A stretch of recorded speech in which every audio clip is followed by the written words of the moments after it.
Hi மக்களே, இன்னைக்கு காலையிலே எல்லா வேலையும் முடிச்சுட்டு கிளம்பியாச்சு மக்களே. காலையில் டிஃபன் எல்லாம் முடிச்சாச்சு. பட் மத்தியானம் வரதுக்கு எவ்வளோ லேட் ஆகும்னு தெரியாது. ஏன்னா மக்களே, இன்றைக்கி அம்மாவோட ரிப்போர்ட் கொஞ்சம் போய் ஹாஸ்பிட்டலில் வாங்கணும்னு சொல்லி ட்ரெயினை பிடிச்சி போயிட்டு வரத்துக்குள்ளே மக்களே 4 மணிலேருந்து 5 மணி ஆகிடும். ஏன்னா ஹாஸ்பிட்டல் பார்த்திங்கன்னா செம்ம கூட்டம் இருக்கும். நம்ம ரிப்போர்ட் வாங்குறதுக்கே வெயிட் பண்ணு இருன்னு சொல்லியே டைம் ஆக்கிடுவாங்கன்றதுனால அம்மாவுக்கு மார்னிங் டிஃபன் எல்லாம் செஞ்சு வச்சாச்சு. அதுக்கப்புறம் மத்தியானத்துக்கு ஒன்றும் செய்யலை.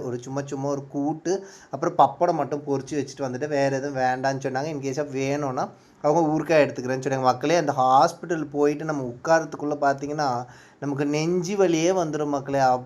அப்படி ஒரு நேரம் வெயிட் பண்ணிகிட்டே இருக்கணும் போல் இருங்கன்னு சொல்லி ஒரு 4 மணிலேருந்து 5 மணி நேரம் ஆக்குவாங்க இந்த ரிப்போர்ட் கொடுக்கறதுக்கு. ஒரு வழியாக ஹாஸ்பிட்டல் போயிட்டு ரிப்போர்ட்டும் பார்த்திங்கன்னா வாங்குறதுக்கு ஒரு 4 மணி நேரம் ஆச்சு மக்களே. வாங்கி முடிச்சதுக்கப்புறம் எப்பா என்னடான்னு டாக்டர்கிட்ட கேட்டால் டாக்டர் என்ன சொல்லிட்டாரு, அம்மாவுக்கு ஒன்றும் இல்லை, நார்மலாக இருக்கிறாங்க, ஒன்றும் பிரச்சனை இல்லை, இருக்கிற மாத்திரையே ஒரு 3 மாதத்துக்கு கண்டினியூ பண்ண சொல்லிட்டாங்க. இந்த வீடியோ உங்களுக்கு பிடிச்சிருந்தா ப்ளீஸ் லைக் பண்ணுங்கள், ஷேர் பண்ணி சப்ஸ்கிரைப் பண்ணி சப்போர்ட் பண்ணுங்கள்.